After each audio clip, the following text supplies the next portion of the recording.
Join us as our esteemed panelists share their expertise and insights on this critical topic. Let's explore the significance of emotional well-being in cancer care and discover ways to support patients and caregivers on their journey towards healing and wellness. Please join me in welcoming our panelists. I would like to request Mrs. Divya Joshi, Senior Program Coordinator at Sanjeevani Life Beyond Cancer, Team Punjab, to please escort our esteemed panelists to the dais.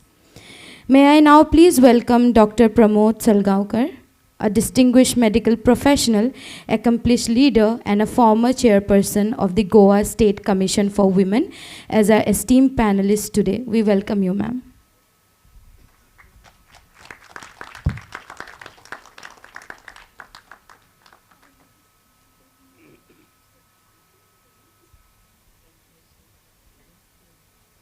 Next, I would like to invite Dr. Amit Sherawat. He is an Associate Professor of Medical Oncology at AIIMS Rishikesh. With 83 publications, 2 book chapters, and editorial board membership, Dr. Amit is a renowned expert in medical oncology, a recipient of the prestigious Dr. Inderbir Singh Gold Medal. Dr. Amit will bring valuable insights to our panel discussion today. We welcome you, sir. Moving to the next panelist, we have with us Dr. Gaurav Prakash. He is a renowned medical oncologist from JIPMER, Chandigarh, with distinguished credentials, including the prestigious IDEA Award from ESCO USA and numerous publications. Professor Prakash brings exceptional expertise to our panel discussion today. Next, please join me in welcoming Dr. Sridharan M., a renowned consultant oncologist and thoracic oncosurgeon with a distinguished academic background, including fellowships from Tata Hospital, Mumbai, and MCRCS from the UK. Dr. Sridharan brings a wealth of expertise in oncology and thoracic surgery to our panel discussion today. Currently practicing at Manipal Hospital, Donapola, and Horizon Hospital, Margao. Dr. Sridharan's insights will be invaluable to our conversation. We welcome you, sir. Next, please welcome Vridha Tavora, a truly inspiring personality who embodies resilience, compassion, and dedication. As a lawyer, entrepreneur, and a homemaker, Vridha ma'am has navigated multiple roles with elegance and purpose. Her personal journey with cancer has deepened her understanding of the importance of emotional support, leading her to become the pillar of strength for others. Ladies and gentlemen, please join me in warm round of applause for our esteemed panelists.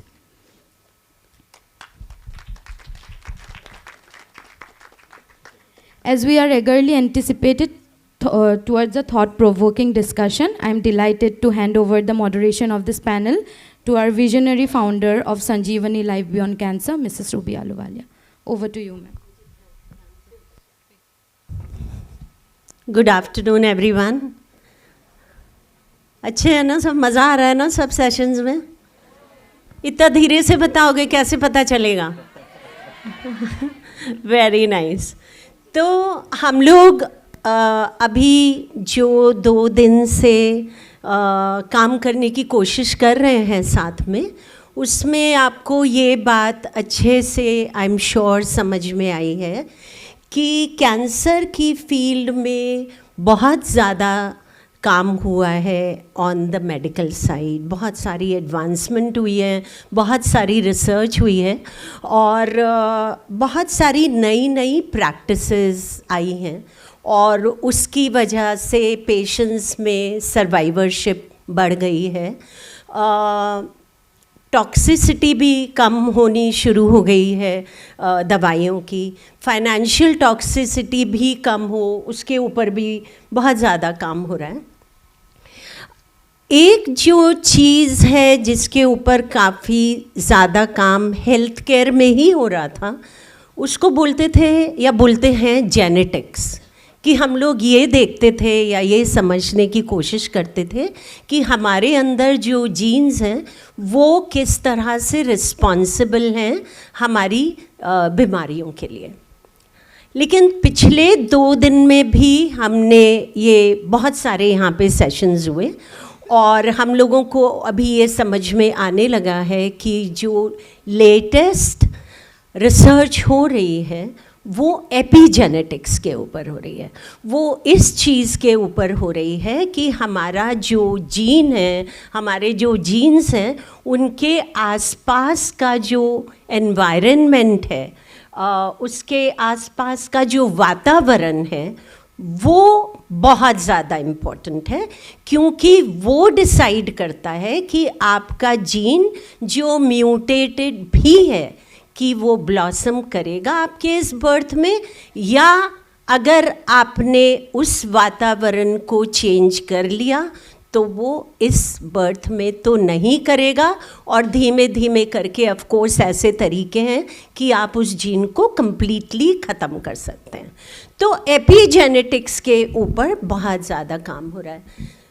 अभी कुछ sessions ऐसे हुए जिसमें हमें ये समझ में आया कि ये जो वातावरण की मैं बात कर रही हूँ जीन के आसपास, वो वातावरण हमारी इमोशनल हेल्थ क्या है, हमारी जो भावनात्मक स्थिति है वो क्या है, वो सबसे बड़ा डिसाइडिंग फैक्टर है।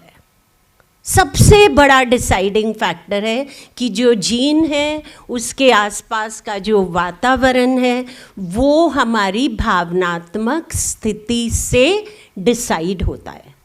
तो अगर ऐसा है कि वो भावनात्मक स्थिति से डिसाइड होता है तो हमें समझने की ज़रूरत है कि ये भावनात्मक स्थिति क्या है, हम इसके ऊपर किस तरह से काम कर सकते हैं जिस समय ट्रीटमेंट हो रहा है, या डायग्नोसिस अभी अभी हुआ है, या ट्रीटमेंट ख़त्म हो गया है और उसके बाद एक डर लगना शुरू हो जाता है कि मुझे दोबारा तो नहीं हो जाएगा। और मुझे ये स्टेजेस इसलिए बहुत अच्छे से पता है क्योंकि मैं खुद से गुजरी हूँ पूरी चीज़ के साथ। तो मुझे लगा कि हम 2 मास्टर क्लासेस करेंगे आपके साथ on this issue with very, you know, I don't even call all of you people experts. I think you guys are absolutely evolved souls. That's the only way this kind of work can happen and this kind of energy can get created. तो अभी दिव्या ने आपको एक angel दी है, I think. Divya, आप Pramod ma'am को हम बाद में दे देंगे। तो वो जो एंजल है वो हमारा लोगो भी है, संजीवनी लाइफ बियॉन्ड कैंसर का। बट उसकी जो इम्पोर्टेंस है वो ये है कि यहाँ पे जितने लोग बैठे हुए हैं, चाहे वो कुछ यहाँ से लेने की कोशिश कर रहे हैं, सीखने की कोशिश कर रहे हैं, बाकी लोग हैं जो सिखाने की कोशिश कर रहे हैं। हालांकि हम सभी को पता है कि जब हम सिखाते हैं तो हम सीखते ज़्यादा हैं, तो अपनी हीलिंग उसके साथ बहुत ज़्यादा होती है। तो जो भी, लेकिन इस स्पेस में जिस भी जने ने थोड़ा समय निकाला है to be here, each one of them is an angel, each one of them is an angel. And मैं बिल्कुल from the bottom of my heart I am extremely grateful to everyone who is here. And let us try and see what kind of conversation we can build in the next few minutes. तो actually Shri आपसे शुरू करूँ, कोशिश करिएगा जितनी हिंदी कर पाएंगे अच्छा रहेगा। तो सर्जिकल ऑन्कोलॉजिस्ट हैं डॉक्टर श्री यहाँ पे मणिपाल हॉस्पिटल में गोवा में, और जिस तरह से ट्रीटमेंट है अभी मॉडर्न प्रोटोकॉल है, उसमें काफ़ी बार जो सर्जरी है वो बिल्कुल शुरू में आती है, अ लॉट ऑफ टाइम्स, है ना। तो मैं आपसे ये समझना चाह रही थी कि जब पेशेंट्स आपके पास आते हैं सर्जरी के लिए, उस समय आपको क्या लगता है कि उनकी इमोशनल हेल्थ कॉम्प्रोमाइज्ड रहती है क्या? काफ़ी अच्छा सवाल है ma'am. Okay, the point that you raise is like pretty good point है। सो व्हेनेवर जब एक पेशेंट आता है ओपीडी में, जब लाइक हम इतना सोचते हैं कि like whatever we are treating, हम जो ट्रीटमेंट कर रहे हैं वो बीमारी के लिए नहीं है, वो एक इंसान के लिए जिसको बीमारी पड़ा है, ठीक है. There is a difference between the two. Okay, एक मरीज को हम ट्रीटमेंट कर रहे हैं.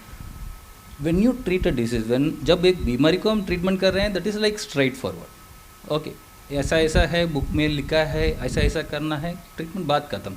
जब एक इंसान को आप ट्रीटमेंट कर रहे हो जिसको वो बीमारी पड़ा है, then multiple factors come into play. आदत बाकी चीज़ों को भी अब देखना पड़ता है कि पेशेंट का इमोशनल स्टेटस कैसा है. ओके, वो ट्रीटमेंट का एक्सेप्टेंस उनका कैसा रहेगा. ओके, हम अब बोल सकते हैं कि लाइक नीचे का पूरा निकालना पड़ेगा, आपको परमानेंट बैग लगेगा, बात तो 2 मिनट का खत्म, ठीक है. पेशेंट उसको एक्सेप्ट करेगा क्या, वो बात अलग है, ठीक है.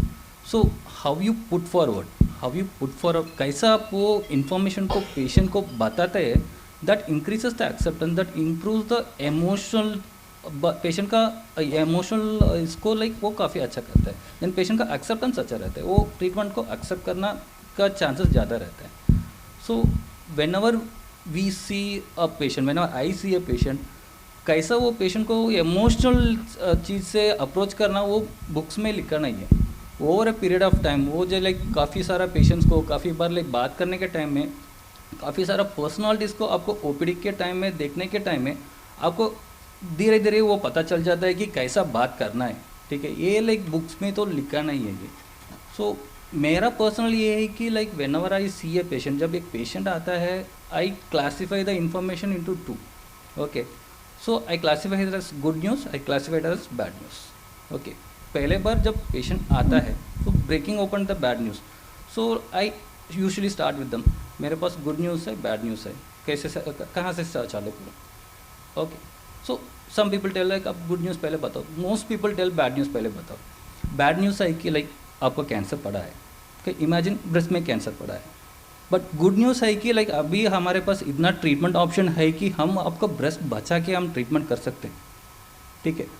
आप ट्रीटमेंट पूरा ख़त्म करेगा तो आपको सर्वाइवल परसेंटेज इतना रहेगा, 70% रहेगा, 80% रहेगा. देन वो पेशेंट का इमोशनल तरफ से वो एक्सेप्टेंस अच्छा रहता है. Then they will go through the treatment everything. More often than not patients का इंफॉर्मेशन, बिना इंफॉर्मेशन की वजह से उनका वो डर लगता है वो ट्रीटमेंट के बारे में. सो वो कीमो लेगा तो क्या होगा, कमज़ोर पड़ जाएगा, तो ज़्यादा हो जाएगा क्या. इतना बोलना है कि कीमो को जो भी साइड इफ़ेक्ट है वो टेम्प्रेरी है, जो बेनिफिट है वो लाइफ लॉन्ग है. सर्जरी का भी वही मैं ही बोलता हूँ, जो भी आप कॉम्प्लिकेशन एक्सपेक्ट करते हो वो शॉर्ट टर्म का है, जो भी फ़ायदा मिलता है वो आपको लाइफ लॉन्ग का है. देन पेशेंट्स का एक्सेप्टेंस अच्छा रहता है, ठीक. That's why I go about it. Very true. तो एक्चुअली अनलेस एंड अनटिल कुछ पेशेंट्स इतने फॉर्चुनेट होते हैं कि जब उनका डायग्नोसिस पता चला कि कैंसर है, तो वो डॉक्टर के पास पहुँचे उससे पहले वो कुछ ऐसे लोगों से मिल लेते हैं जिनको या तो कैंसर होके ठीक हो चुका है या वो इस फील्ड में काम कर रहे हैं और आपको इनकरेज कर लेते हैं. लेकिन अगर वैसा नहीं हुआ और सीधे डॉक्टर के पास आते हैं पेशेंट, तो डॉक्टर का रोल और ज़्यादा बढ़ जाता है. और जैसे आप कह रहे थे news, bad news, good news, या whatever is the prognosis of the patient आप बता रहे हैं, which is very important.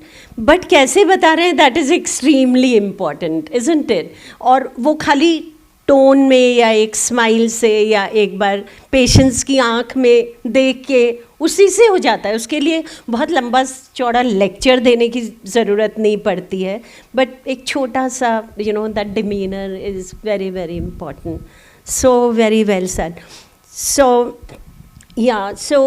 Doctor Gaurav, आप मेडिकल ऑन्कोलॉजी में, एंड मेडिकल ऑन्कोलॉजी में जब पेशेंट को ये पता चलता है कि केमोथेरेपी उसकी होगी, तो एक प्रॉब्लम तो जो जनरली सभी को पता चल जाती है कि हमारे बाल चले जाएंगे और हमको बहुत नौशिया की फीलिंग होगी, हमें बहुत वीक फील होगा, या हो सकता है कि अगर कोई ऑर्गन ऑलरेडी कॉम्प्रोमाइज़ हो गया हो, आपको ब्रेस्ट निकालनी पड़ी हो, टंग के ऊपर आपको कुछ काम करना पड़ा हो, यूट्रस या और कोई भी ऑर्गन कॉम्प्रोमाइज़ ऑलरेडी हो गया होता है, तो जब आपके पास पेशेंट आता है तो बहुत सारा इमोशनल बैगेज लेके आता है ट्रीटमेंट का। बीमारी का इमोशनल बैगेज एक चीज़ है और ट्रीटमेंट का इमोशनल बैगेज दूसरी चीज़ है। तो आपको क्या लगता है कि इसको, पहली बात ये इम्पोर्टेंट है इसको एड्रेस करना, और अगर है तो इसको कैसे किया जा सकता है? जो आपने बात कही है कि पेशेंट जब आता है तो इमोशनल बैगेज लेके आता है, ये बिल्कुल 100% सही बात है। हमें देखना ये होगा कि वो बैगेज कहाँ से लेके आता है। हम जैसे सभी लोग जानते हैं कि हर सिक्के के दो पहलू होते हैं। तो जैसे आपने कहा कि कोई भी एक्सपीरियंस अच्छा या थोड़ा सा कम अच्छा या ख़राब भी हो सकता है। अगर वो पेशेंट हमारे पास या किसी डॉक्टर के पास आने से पहले किसी एक पेशेंट से मिलता है जिसने कि वो जर्नी को जिया है और उससे वो पॉजिटिव इंस्पिरेशन लेता है कि अच्छा इन्होंने करके दिखाया है तो मेरे लिए बड़ा पॉजिटिव होता है। बट उसी समय पे हमारे सोसाइटी और सोशल मीडिया के अंदर ऐसे इनपुट्स हैं जो उस मरीज़ को काफ़ी डरा भी सकते हैं। मैं एक मेडिकल ऑन्कोलॉजिस्ट हूँ जिनका मेन काम ये होता है कि जो सिस्टेमिक जो दवाइयाँ होती हैं हम दवाइयों से ट्रीट करते हैं, डॉक्टर साहब ऑपरेशन से काम करते हैं। और ज़्यादातर केसेस में लोग जब हमारे पास आते हैं तो बड़ा कम पूछते हैं कि डॉक्टर साहब ये कौन से टाइप का कैंसर है या किस कारण से होता है। उनके मन में ये होता है कि मुझे बस कीमोथेरेपी नहीं लेनी है। फिर हम पूछते हैं बड़ा कंपैशनेटली कि अच्छा आप ये बताइए कि आपको क्यों नहीं लेनी है। उनका जवाब आता है कि मेरे एक चाचा जी थे, उनको एक कीमोथेरेपी लगा था, और कब लगा था 20 साल पहले, और 3 कीमोथेरेपी के बाद में उनका ऐसा हाल हो गया था कि वो बिस्तर पे आ गए थे। तो वो बहुत पुरानी इन्फॉर्मेशन जो कि आज से 20-30 साल पहले की दवाइयाँ थी बड़ी स्ट्रॉन्ग होती थी, उनके साइड इफ़ेक्ट्स ज़्यादा होते थे। तो एक सही इन्फॉर्मेशन की जो कमी है आज की डेट में, और सोशल मीडिया और वर्ड ऑफ माउथ में अगर आपको किस सोर्स से, किस ज़रिए से वो इन्फॉर्मेशन मिली है, संजीवनी और उसके जो ट्रेंड वॉलंटियर हैं वो जिस तरीके से आपको बताएंगे डॉक्टर के पास आने से पहले, वो काफ़ी डिफरेंट हो सकता है। इन जनरल आपकी फैमिली, सोसाइटी या कॉलोनी में कोई अगर आपका जो डिस्कशन हो रहा है, तो मैं हमेशा ये बोलूँगा कि आप अपने सोर्सेज को चूज़ कीजिए। आप किससे वो इन्फॉर्मेशन ले रहे हैं, किसी भी इन्फॉर्मेशन पे बिलीव कर, उस पर विश्वास करने से पहले आप देखिए आप किसकी सुन रहे हैं। सोशल मीडिया का रोल बहुत इम्पॉर्टेंट है, उसके कारण हैं। एक डॉक्टर के पास पहुँचना 5 दिन का अपॉइंटमेंट है, बड़ी दूर, हॉस्पिटल बड़ा दूर है। संजीवनी के बड़े सारे वॉलंटियर हैं, बट जितने मरीज़ हैं उसके मुकाबले ये वॉलंटियर अभी भी काफ़ी नंबरों में काफ़ी कम हैं। तो ऐसे में सबसे आसान सोशल मीडिया होता है, और सोशल मीडिया पे अनफॉर्चुनेटली मेडिकल इन्फॉर्मेशन से ज़्यादा मेडिकल मिस इन्फॉर्मेशन है। तो एक अपील ये है कि आप सही सोर्स से जब आप चुनेंगे तो आपको सही जानकारी मिलेगी, उससे आपकी इमोशनल वेलबींग को बड़ा फ़ायदा होगा। अगर आपको सही जानकारी मिली है, आपको जो जानकारी मिली फॉर एग्जांपल एक वॉलंटियर ने आपको दिया, और जब आपका डॉक्टर सेम बात बताता है, आपका कॉन्फिडेंस डबल रहेगा। तो emotional wellbeing as far as जब पेशेंट हमारे पास आता है तब से लेके ट्रीटमेंट कंप्लीट होने तक बहुत ही इम्पॉर्टेंट है। अभी डॉक्टर साहब ने दिखाया था, एक बहुत अच्छी टॉक उन्होंने ली थी। इमोशनल वेलबींग का एक ईगल जो कि सबसे स्ट्रॉन्गेस्ट बर्ड है, वो अपने आसपास के लोगों ने जब बोला कि नहीं आप तो एक मुर्गे हैं, तो वो उसने बिलीव कर लिया। सबसे स्ट्रॉन्ग बर्ड जो होती है, तो आप सोचिए हम सब इंसान हैं, अगर हमारे साथ ही कोई इंसान बोलेगा भाई ये तो बड़ी ख़राब दवाई है, बड़ी तेज़ बीमारी है, आपका कुछ नहीं हो सकता, तो इलाज तक पहुंचते पहुंचते वो इमोशनल बैगेज आपको वैसे ही बॉक डाउन कर देगा, और फिर वो डॉक्टर्स का काम, दवाइयों का काम कई गुना बढ़ा देता है। तो मेरा ये मानना है कि हम अपने सोर्स को सही तरीके से चुनें। जैसे बोलते हैं कि भाई अपने टीचर को, मतलब जो लकी होते हैं उनको अच्छे टीचर मिलते हैं, अच्छे टीचर जो लकी होते हैं उनको अच्छे स्टूडेंट मिलते हैं, तो ऐसे ही आप अपना डॉक्टर को as a teacher, social worker आपका टीचर भी है। तो मैं हमेशा ये अपील करना चाहूँगा।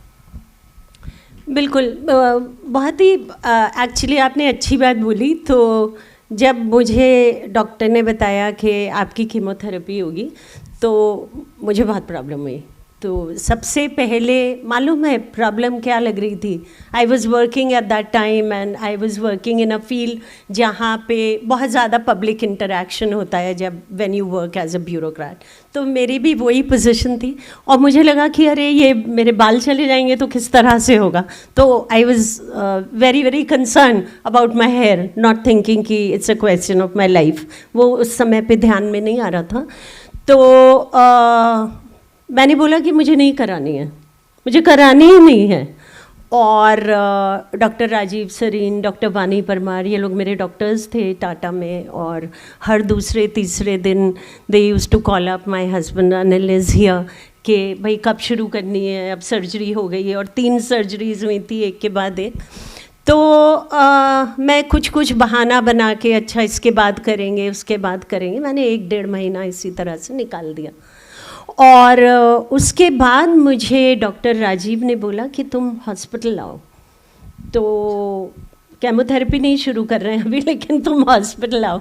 तो मैं गई हॉस्पिटल और वहाँ पे वो एक राउंड लेने जा रहे थे इन द चिल्ड्रंस वार्ड। उन्होंने बोला कि तुम मेरे साथ चलो, तो मैं उनके साथ गई। तो एक बिस्तर के ऊपर जनरल ओपीडी थी, जनरल आईपीडी थी। तो वहाँ पे एक बच्ची थी करीब 3-4 साल की, जो बैठ के बहुत ज़ोर से रो रही थी, बहुत ज़्यादा ज़ोर से रो रही थी। तो मैंने राजीव से पूछा कि ये इतनी ज़ोर से क्यों रो रही है? तो दे सेड कि उसका एक ट्यूमर था और जब उसका ट्रीटमेंट शुरू हुआ एज अ साइड इफ़ेक्ट उसकी दोनों आईज़ का विजन चला गया है। तो उसको सडनली अब नहीं समझ में आ रहा है कि मतलब मुझे दिखना क्यों बंद हो गया है।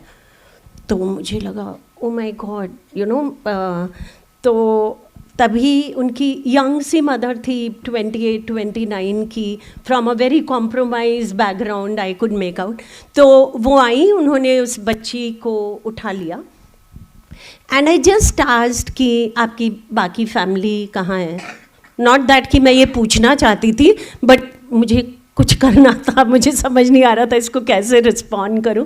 तो मैंने कहा आपकी, तो शी सेड कि जिस दिन पता चला कि बच्ची को कैंसर है तो मेरे हस्बैंड यहाँ हॉस्पिटल में छोड़ गए और मुझे पूरी फैमिली ने डिसोन कर दिया। तो बस मैं हूँ और बच्ची है।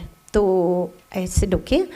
तो देन शी हरसेल्फ सेड, कहती है मैंने लेकिन सबको माफ़ कर दिया है, क्योंकि मुझे ये मालूम है कि अगर मैं माफ़ नहीं करूँगी तो मैं अपनी बच्ची के ट्रीटमेंट पे फोकस नहीं कर पाऊँगी। मुझे लगा कि मतलब हम लोग बात करते हैं एडुकेटेड, नॉट एडुकेटेड और ये सारी चीज़ें, और इस लेडी को मालूम है इस समय पे मुझे क्या करना है। उतनी देर में एक 7-8 साल की बच्ची आई, एक फ़ाइल लेके ऐसे, और उसने हाथ पकड़ के चलना शुरू कर दिया उनके साथ। मैंने सोचा इनकी बड़ी बेटी होगी। तो आई सेड कि अच्छा आप इसकी बड़ी बहन है? कहती नहीं, मैं तो यहाँ पे पेशेंट हूँ, मेरा भी ट्रीटमेंट हो रहा है, लेकिन क्योंकि ये आंटी अकेले रहती हैं रोज़ बच्ची के साथ, तो मैं इनकी फाइल्स लेके रोज़ाना जाती हूँ। तो उस समय मुझे लगा कि अरे मतलब मैं क्या कर रही हूँ, मैं क्या कर रही हूँ, मैं किस चीज़ से डरी हुई हूँ? मेरे पास तो सारी चीज़ें हैं। एंड मुझे तो केमोथेरेपी या जो भी ट्रीटमेंट बताया जा रहा है, मैं उसको जल्दी करूं, करवाऊं, ख़त्म करूं, ठीक हूं, ताकि मैं इन लोगों के साथ कुछ काम कर सकूं जिनके पास अलग अलग रिसोर्सेज की काफ़ी ज़्यादा कमी है। तो कभी कभी हम अपनी प्रॉब्लम को बहुत ज़्यादा बड़ा बना के अपने इमोशनल वेलबींग को बिल्कुल ही कॉम्प्रोमाइज़ कर देते हैं। सो डॉक्टर अमित, जब ट्रीटमेंट शुरू हो जाता है, केमोथेरेपी जब होने लगती है, उसके साइड इफ़ेक्ट्स आने लगते हैं, तो आपकी फ़िज़िकल अपीयरेंस बहुत ज़्यादा चेंज हो जाती है। एंड इस फिज़िकल अपीयरेंस के साथ बहुत सारे आइडेंटिटी इश्यूज आ जाते हैं, है ना, जो हमारे इमोशंस को अफेक्ट करते हैं। तो आप इतने पेशेंट्स को देखते हैं एम्स ऋषिकेश में, और काफ़ी रिमोट एरिया है इन अ वे, है ना, इंडिया का। आप क्या कहना चाहेंगे? सबसे पहले good afternoon everyone and thank you Ruby ma'am for inviting me to be part of this wonderful event. So जब मेरे साथ ये डिस्कशन हुआ कि I am going to be a panelist in discussion on emotional wellbeing, so I just started looking what exactly is emotional wellbeing. So आप सब इतने सारे लोग बैठे हैं तो आपको लग रहा होगा पता नहीं क्या इंग्लिश का कुछ फ्रेज़ है, कितना कॉम्प्लेक्स कुछ डिस्कशन होगा, तो उसका एक सिंपल लैंग्वेज में डिस्क्राइब कर, वो मेरी प्रैक्टिस के कंटेक्स्ट में you will understand. So emotional wellbeing को इस तरह से समझ सकते हैं, अगर एक रथ हमारा मन है, रथ जिस तरह अर्जुन का रथ था, अगर रथ हमारा मन है, उसको दौड़ाने वाली भावनाएं घोड़े हैं, और इमोशनल वेलबींग है कि हम उन घोड़ों पे कितना कंट्रोल कर पा रहे हैं। So this is emotional wellbeing. So ये जो घोड़ों पर कंट्रोल करने वाली लगामें, वो कई तरह की लगामें होती है। जैसे कि मैं एक बहुत ही गरीब एरिया के हॉस्पिटल का ऑन्कोलॉजिस्ट हूँ। मोस्टली वेस्टर्न यूपी के बारे में जैसे नाम सुनते हैं पता चलता है कि यूपी बिहार तो बहुत ही पिछड़ा इलाका है, गरीब इलाका है। इस तरह के लोग मेरे पास आते हैं, उनके पास बहुत सारे जो लगाम इमोशंस पे कंट्रोल करने वाले उसके बहुत सारे एस्पेक्ट होते हैं। एक emotional aspect is one, financial aspect, social aspect, जैसे कि मैडम ने बताया उसके हस्बैंड ने छोड़ दिया, उसके बच्चे हैं, जैसे एल्डरली कोई लेडी आई तो बच्चे छोड़ के चले गए। इस तरह की हैपनिंग हमारे ओपीडी में, हमारे आईपीडी में बहुत कॉमन है। सो हमें बहुत ही एक मल्टी फैसेटेड तरीके से सारे सिनारियो को डील करना पड़ता है। सो उसमें सबसे इम्पोर्टेंट पॉइंट ये है कि चैलेंज है कैंसर का ट्रीटमेंट, और वो चैलेंज कई तरीके से हो सकता है। उनमें से एक जो सबसे बड़ा कंसर्न खासकर यंग जनरेशन होती है उसमें ये होता है, जैसे कि मैं स्टार्ट किया मेरे बाल गिर जाएंगे, अभी तो मैं रोज़ रील बनाती हूँ, उसके बाद मैं रील कैसे बनाऊँगा, मेरे हाथ पैर का रंग काला पड़ जाएगा। तो समस्या है सूचना की कमी नहीं है, समस्या गलत सूचना की अधिकता ज़्यादा कम समस्या है। जो information is there but miss information is more than right information. So उस कंटेक्स्ट में हमारा जो पहला इंटरेक्शन होता है that start with unlearning process. जो मेरे पास ओपीडी में मरीज आता है सबसे पहले तो उसको ये भ्रांति या गलत जो इन्फॉर्मेशन है उसको डाइल्यूट डाउन करना पड़ता है, उसको बताना पड़ता है ये वाली इन्फॉर्मेशन गलत है जो अभी तक आपने समझ में आई थी, और ये वाली इन्फॉर्मेशन राइट है। तो इसमें से जैसे फिजिकल अपीयरेंस वाला जो कंसर्न होता है उसको भी हमें अच्छे से डील करना पड़ता है। वो हम सिर्फ एक टनल विजन नहीं दे सकते कि मैं कीमोथेरेपी का डॉक्टर हूँ, मरीज को कीमोथेरेपी देके घर भेज देना, उसके बाद देखते हैं अगली बार आएगा तब देख लेंगे, ऐसा नहीं है। फॉर एग्जाम्पल मेरे पास मैं एक नॉर्दर्न पार्ट ऑफ इंडिया में काम करता हूँ, एक सिख आया मेरे पास, उसको मैंने ये नहीं बताया कि कीमोथेरेपी से बाल गिरने वाले हैं, तो उसके बाद सारे के सारे गिर जाएंगे। तो सिक्खी में बाल बहुत ज़रूरी हैं, बहुत इमोशनल अटैचमेंट है, रिलीजियस अटैचमेंट है। तो ये वाला aspect is also part of treatment for that particular patient. Physical appearance for young patient is also important aspect. Discolouration of hand foot is also important aspect. ये सारे के सारे चीज़ें कॉम्प्रिहेंसिवली डिस्कस करना, that is I think most important step before starting therapy and during the course of therapy also. एक cross sectional view हमें नहीं रखना है कि एक बार इलाज शुरू हो गया, डिस्कशन खत्म, सारी चीज़ समझा दी। Because we are medical oncologist, Gaurav sir, me, हम मान लो कोई लास्ट स्टेज का कैंसर हो, we treat that patient throughout his life, जो भी रिमेनिंग लाइफ है, that can be years also. Important message ये है, ऐसा नहीं सोचना कि लास्ट कैंसर में सिर्फ फ्यू वीक्स, लास्ट कैंसर का स्टेज मीन्स कई साल तक भी मरीज जिंदा रह सकता है, और वो जितने साल तक रहेगा इतने साल तक पीरियोडिकली हमारे पास आता रहेगा। तो every time patient can have a different prospect regarding mental wellbeing, physical wellbeing, physical appearance, so that learning, unlearning, recounseling, counseling, that process is a continuous process that continues in our OPD, that continues throughout the treatment planning of one particular individual, one particular patient. Very well said. तो आप जब ये बात कर रहे थे continuous process की, तो मतलब एक कंटिन्यूम में होनी चाहिए हैंड होल्डिंग ऐसी चीज़ नहीं है कि हमने एक बार बात कर ली, उसको बता दिया ये इन्फॉर्मेशन है। So there has to be a continuum which is during the treatment, जब ट्रीटमेंट चल रहा है, ट्रीटमेंट ख़त्म हो गया, उसके भी काफ़ी बाद तक वो। सो ट्रीटमेंट के beyond, for example you are best example of it, survivorship, वो ऐसी चीज़ हम यूजुअली इग्नोर करते हैं। जिस मरीज़ का इलाज शुरू हुआ है हम उसको लॉन्ग टर्म पे सोचें, जब इलाज खत्म हो जाएगा उसके बाद क्या। जैसे I also treat paediatric patient, मैं बच्चों का इलाज भी करता हूँ। तो मेरे पास कोई भी स्कूल गोइंग बच्चा आया तो उसके बाद उसकी कॉलेज लाइफ, या फिर वो प्री नर्सरी का बच्चा है तो स्कूल लाइफ, स्कूल में उसका पीयर प्रेशर। फॉर एग्जाम्पल एक बच्ची है मेरे पास, उसको हम we are giving long term steroid का क्या साइड इफेक्ट होता है, वेट गेन होना। शी इज़ प्री टीन, वो 11-12 साल की लड़की है, अचानक से उसका वजन 55 किलो हो गया। तो बच्चों ने उसको बुलिंग करना शुरू, क्योंकि बच्चों के इमोशंस तो बहुत ही रॉ इमोशंस होते हैं, उनको ये नहीं पता, उनको ये समझ नहीं कि कैंसर है क्या है, तो दे स्टार्टेड टीजिंग हर कि मोटी होगी, मोटी, there are so many reason, बच्चे एक दूसरे को टीज करते हैं।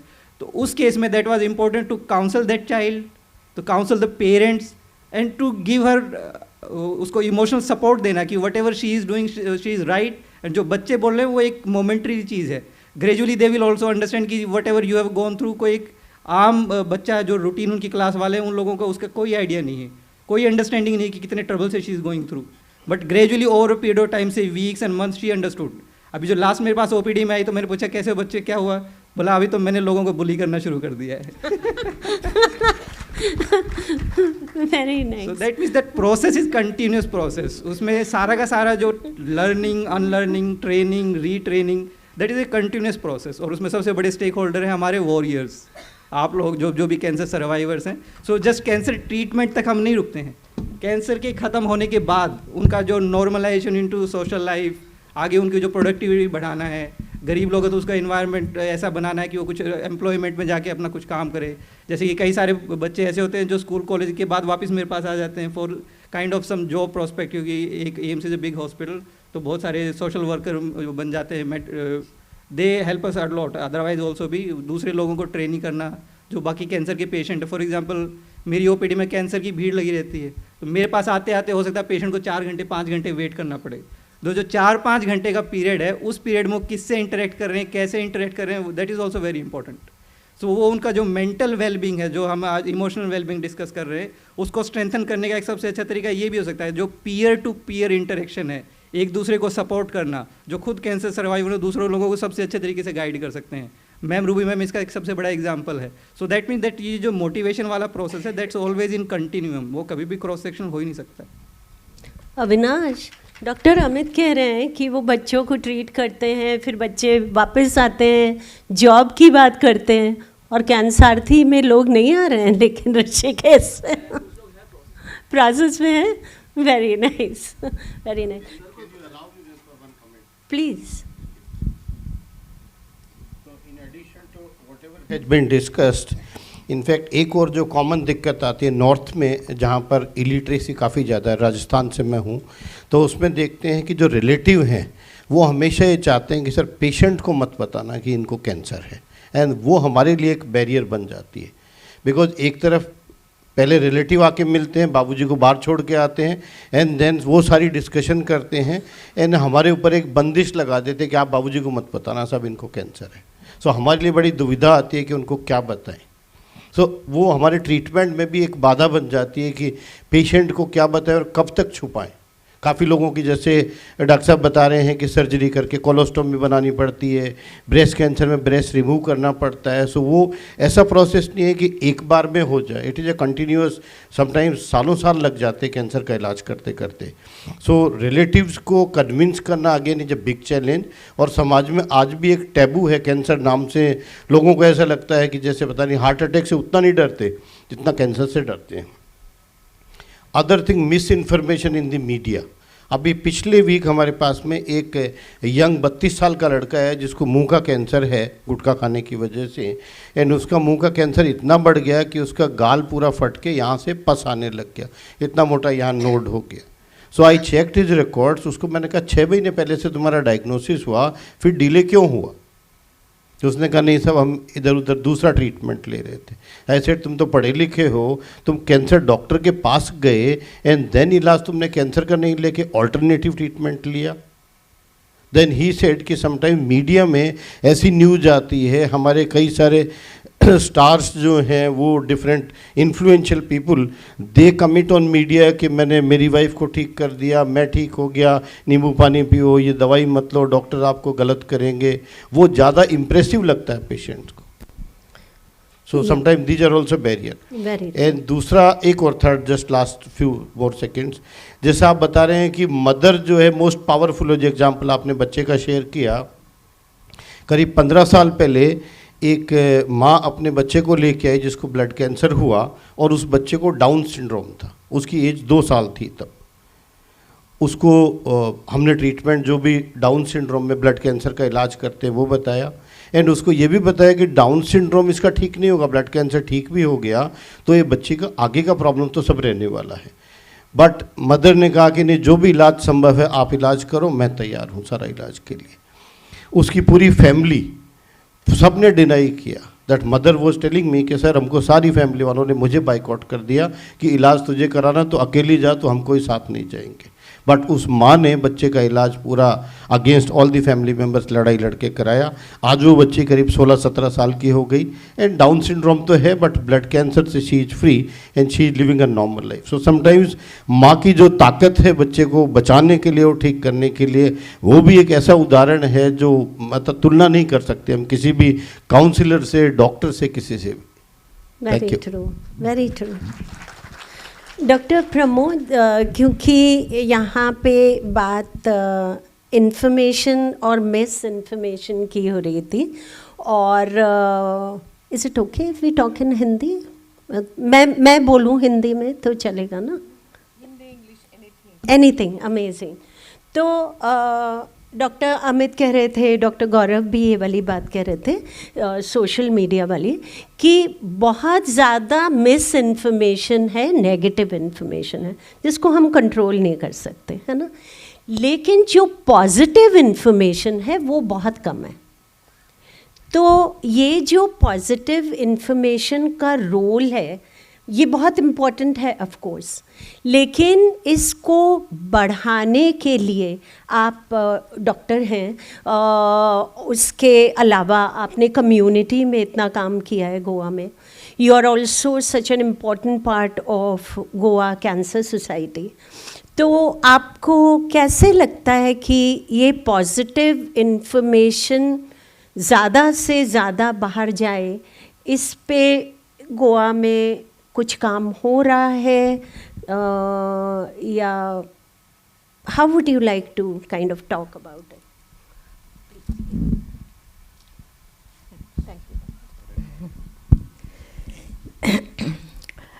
Excuse me for my voice. I am still nursing my bronchitis. It's quite some time now. Yes, Ruby, you have put me, first of all, let me say this, you have put me among the stalwarts who are looking after, stalwarts in cancer care, and who are actively involved in this entire process, the ecosystem which you are trying to create. So I feel much honored to be sitting here. Though I am a doctor, I'm not actively involved in patient care. I'm in the pharma business. But yes, of course, during our studies in medical college, we see that side of a patient's life and the family, the surrounding family, how they are affected in different diseases, and especially in medical condition which is cancer. So that's my one aspect where I have come in contact. And secondly, when I was in commission, and for pretty long time, I understood how these dynamics of, especially in cancer care, patients with cancer, how they affect the family dynamics, how they affect the relationships, and as it is some very strong, considered very strong relationship like mother and child.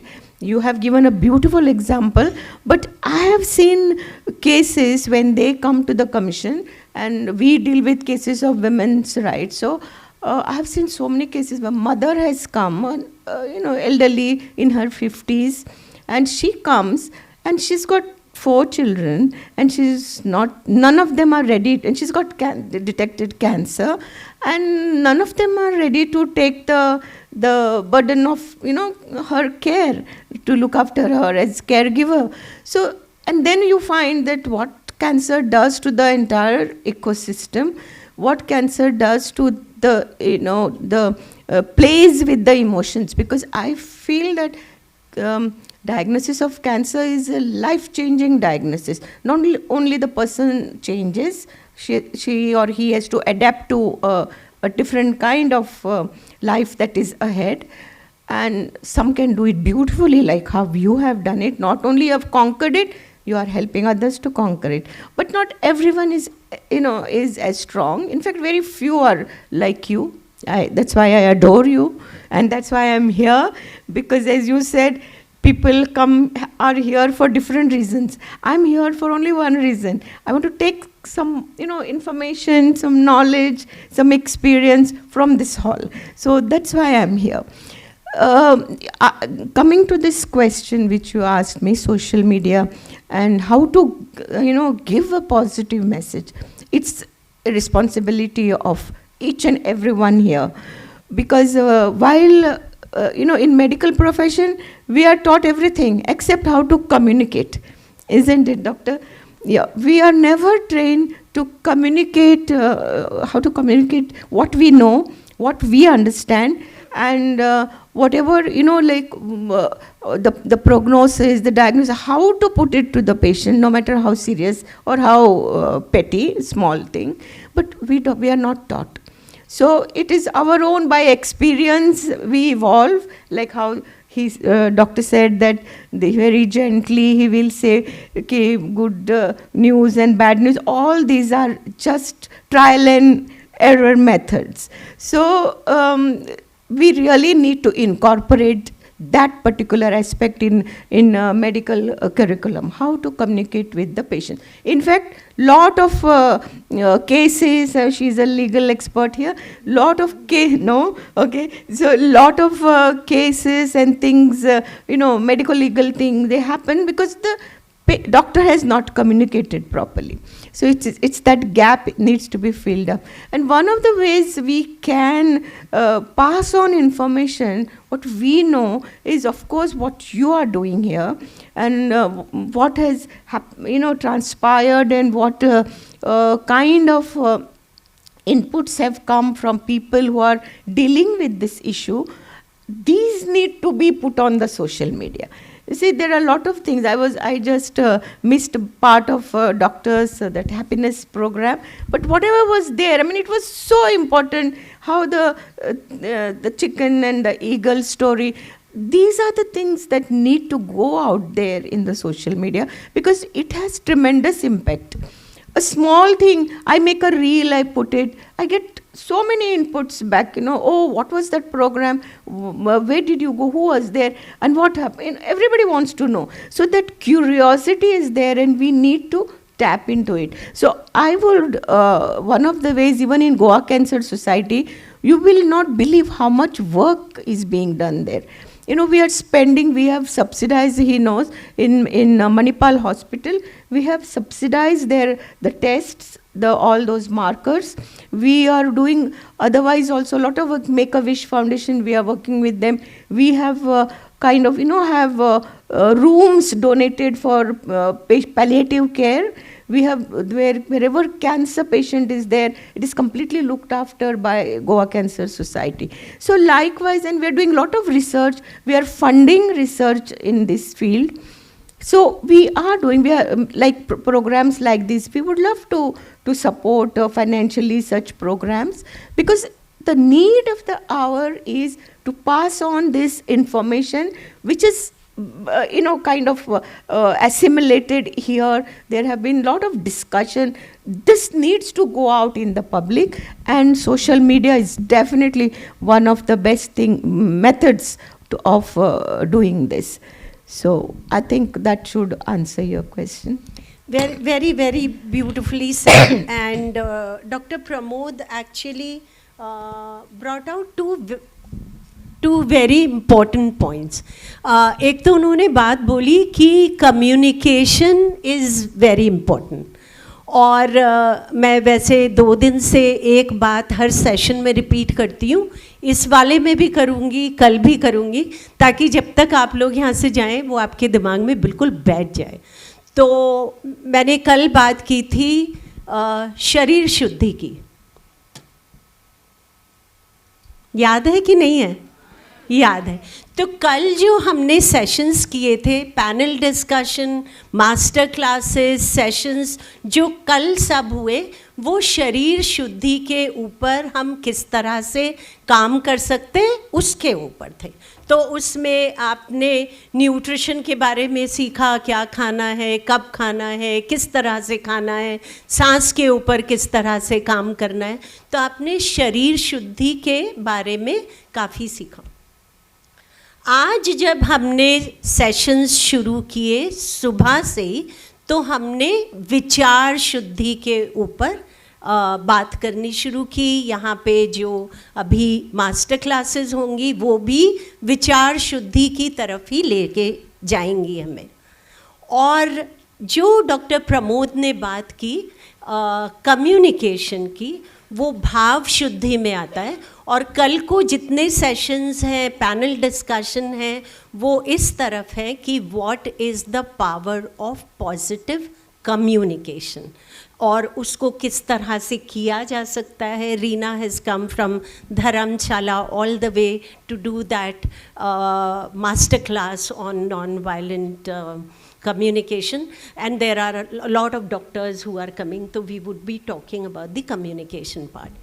एक चीज़ जो दूसरी doctor Pramod ने बहुत important बात की, वो ये है कि पॉजिटिव स्टोरीज को बाहर ले जाना किसका काम है? ऑल ऑफ अस, आपका भी मेरा भी। तो आप लोग आज एक काम करेंगे क्या कि यहाँ पे जो भी आपने एक्सपीरियंस किया और उसका जो भी इफ़ेक्ट आपके ऊपर हुआ, आप लोग सब लोग इंस्टाग्राम पे हैं? कितने लोग इंस्टाग्राम पे हैं? ओके, कितने लोग फेसबुक पे हैं? डोंट टेल मी बाकी लोग ना फेसबुक पे हैं ना इंस्टाग्राम पे हैं। थोड़ा बड़ा हाथ खड़ा करिए जो लोग हैं इंस्टाग्राम, फेसबुक। Very nice. तो आप लोग अपना एक छोटा सा वीडियो बना के, अगर वीडियो में कंफर्टेबल नहीं लगता है तो लिख के, लेकिन ये कम्युनिकेशन बाहर ज़रूर डालेंगे जो एक पॉजिटिविटी को क्रिएट कर सकता है। करेंगे क्या? या थैंक यू सो मच। क्योंकि हमें लेना भी सीखना है और हमें साथ साथ देना भी सीखना है ना? So we will do that. हमारे साथ यहाँ पे Vrinda is here. Vrinda is a very good friend. She is also a part of the Goa city chapter as the patron lead, and she is an entrepreneur in Goa. She is beautiful. All of you can see that. Do you agree? Okay. And like me, उन्होंने भी cancer के experience को खुद से जिया है।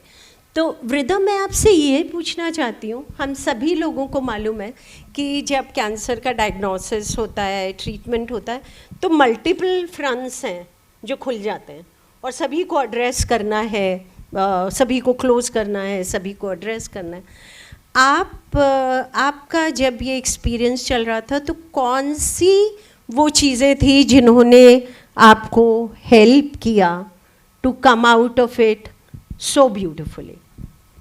Yeah, good evening everyone. Ruby, very often we have heard, all of us have heard this advice being given to cancer patients: be positive, be positive. Now, how does a person who has been handed over his death sentence be positive? This is exactly what happened to me 15 years back. At least today we have a lot of awareness being created by Sanjeevani, then we have locally Muskan, an NGO also who helps or works with cancer patients. And also on YouTube, you see so many, like Luke Coutinho, so many others, who are giving us very positive advice. But 15 years back, there was nothing of that sort. So when I was told that that I had breast cancer, my whole world shattered. Like, I was having such a beautiful life, 2 lovely boys and a doting husband, and suddenly everything came crashing down. I really didn't know. It was such a mixed emotion for me. Emotion of fear, what will happen next, and there was nobody to turn to. In my family, there was no one who had cancer before me. So my whole family was suffering. Like, everyone was crying behind closed doors. I also was trying to fight back tears, and I was really angry with God, and I kept telling God, why did you do this to me? Why me? Why me? All of you would have asked the same question, why me? I will come to that later, when I got my answer many, many months later. But so I didn't know what to do, and I would be just crying and, not wanting to meet anyone, not wanting to even talk to my family members. And they were all, I have a very large family, and they were all very supportive. They stood like a rock behind me. But it didn't help, because when I went, and I didn't have any family in Bombay, so I couldn't go to Bombay because I needed all that support. Emotional support is very, very important. So I stayed back in Goa to do my treatment. But I was really not sure what to do. And I saw that everyone was crying behind closed doors, and I was also like just crying day in and day out. And one night, I heard my husband in the middle of the night sobbing. I'm sorry, I have to apologize to my husband, because he'll say, oh, you're bringing me out in the public domain. But I'm telling this because it's so very important. Because my husband was crying, and I just turned to him and I said, are you crying? So he said, yes. And he held me tight and he said, please, Vrida, don't give up on life. What will happen to you, to me and the children, if you just give up on life? And believe me, that is what made me strong. That is what turned my whole emotions and everything, everything came rushing back to me and telling me, what are you doing, It's time to wake up, take control of yourself and act. And next day, I got up and I told my husband, let's go. And in fact, I'm a very pious person, and I'd stopped, I used to go to church every day to praise and thank God for everything. And then when this thing happened, I just stopped praying. But then who do you turn to? So I slowly went back to God, and I started praying to him, and I went to Old Goa and Bamboli and various churches, and I started praying. And then I went to the doctor and I told the doctor, Doctor, I'm ready. Whatever you have to do, please go ahead. I'm ready for it, but I want to be on my feet in 1 month's time. Because my son was in the 10th standard, and I said, I don't want any of this to affect my children or my husband or my family. I'm ready for it.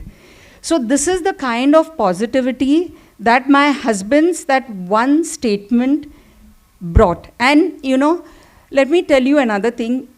This whole experience brought my husband and me even closer to each other. Of course, we are always close to each other. Anyone in Goa will tell you that. But, this experience brought us even closer. And another thing, Ruby, I was telling you about this, why me, why me? Well, after I went through my surgery, I had to get a mastectomy done, and I took Letrose for 7 years.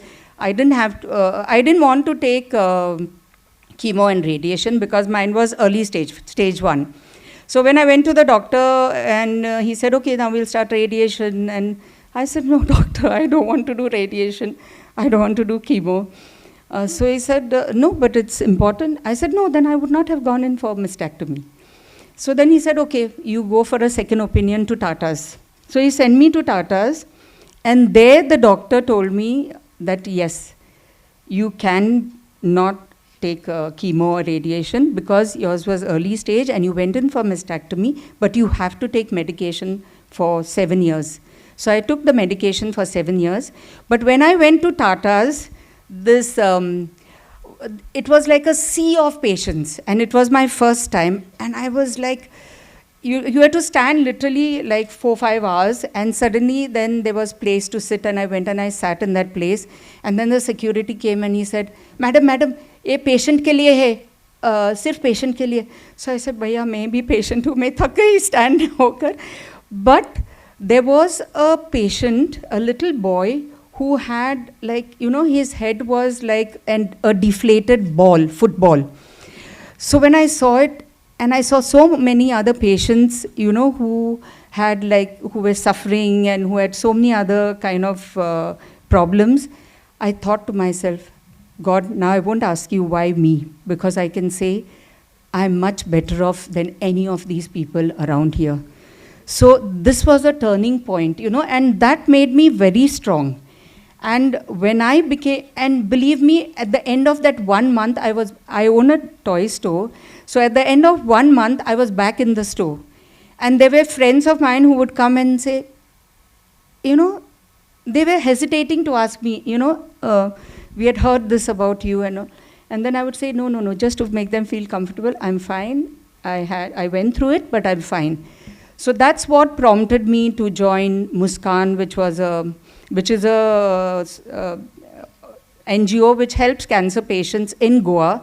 So I do a lot of work. Also, once a month we go to GMC, meet up with the patients, and believe me, when the patients meet us in the group, they feel so energized, you know. The second time when you go and meet them, the first meeting, they are really very kind of withdrawn, you know, and they are like, oh, you know, we don't know what to do, you know, and they start crying when they are talking. But the next meeting, when you go and meet them, they say, no, we want to be like y'all, you know, we want to also overcome our cancer and want to be like y'all. So it gives you such a immense satisfaction that you're able to do something for, you know, people who are going through the same journey.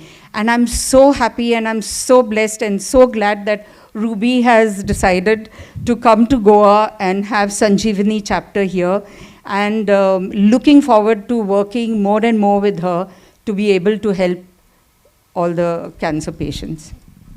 Thank you.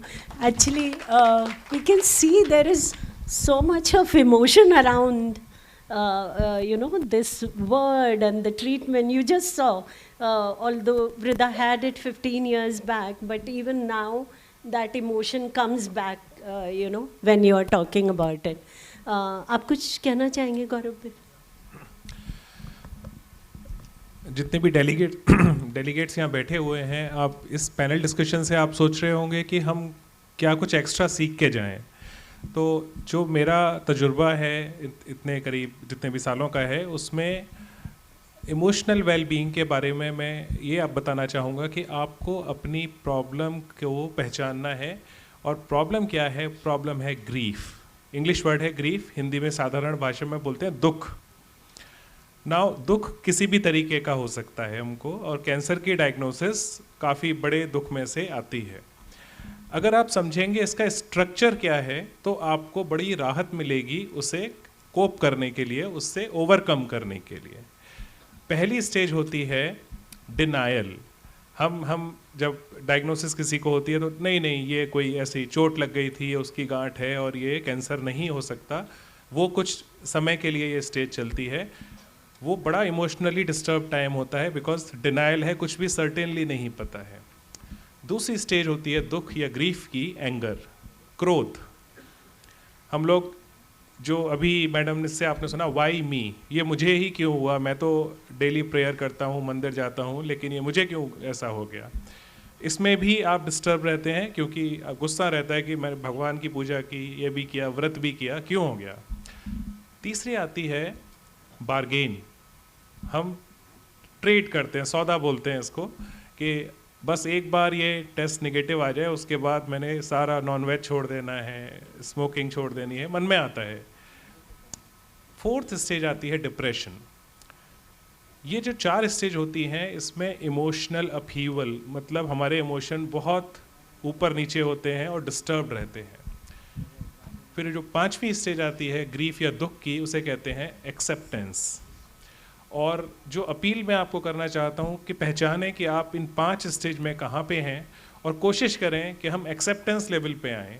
आज सुबह के कई अच्छे session हुए थे जिसमें बताया गया था, वो थोड़े संस्कृत के टर्म थे, मैं सिंपल भाषा में बताता हूँ कि जब हम एक्सेप्ट कर लेते हैं कि ओके, एक ये बीमारी हुई है और बीमारी सीरियस है, लेकिन अब हुई है तो इसे फेस करना है, वहाँ पे हमारे इमोशन सेटल होते हैं। और एक्सेप्ट करने के बाद ही आप सही मदद ढूंढना शुरू करते हैं, सही लोगों को आइडेंटिफाई करते हैं और अपनी हीलिंग की जर्नी में आगे बढ़ते हैं। तो as a healer, as somebody, although I work with more medicine, but ये एस्पेक्ट मैंने सीखा है जो मेरी प्रैक्टिस से, और मुझे बड़ी खुशी हो रही है आपके साथ शेयर करते हुए। Thank you. Very beautiful. And you know, to sum up the session, this coming from you was amazing. Anybody wants to say something? Dr. Amit? All well.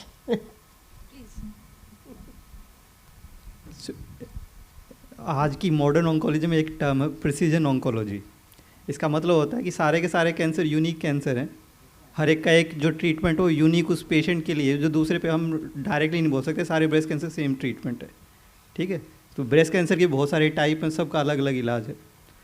जो कैंसर जो इन सारी चीज़ों का ग्रीफ का कारण है, वो जब वेरिएबल है तो ग्रीफ का इलाज भी वेरिएबल है।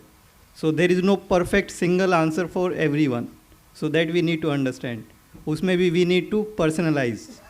जो भी हमारे पास इश्यूज़ हैं, हमारे वेलबींग को जो अफेक्ट कर रहे हैं, वो एक दूसरे आदमी से वी कैन नॉट कंपेयर कि उसको ऐसा करने से फ़ायदा होगा तो मुझे भी ऐसा करने से फ़ायदा होगा। ऐसा सब पे एक यूनिवर्सल कॉमन लॉ कुछ भी नहीं है। सो हम सबको अपने आप को डिफ़ाइन करना है कि कौन सी चीज़ मुझे ग्रीफ देती है, कौन सी चीज़ मुझे रिलीफ देती है, और वो एक इंडिविजुअल लेवल पे अपने आप का खुद का हमें रिट्रोस्पेक्टिवली अपने आप को इंट्रोस्पेक्ट करके देखना है। और पिछले 2-3 दिन से आई थिंक यही सब हम एक्सरसाइज सीख रहे हैं, और कल भी इसी चीज़ को कंटिन्यू करेंगे। Thank you.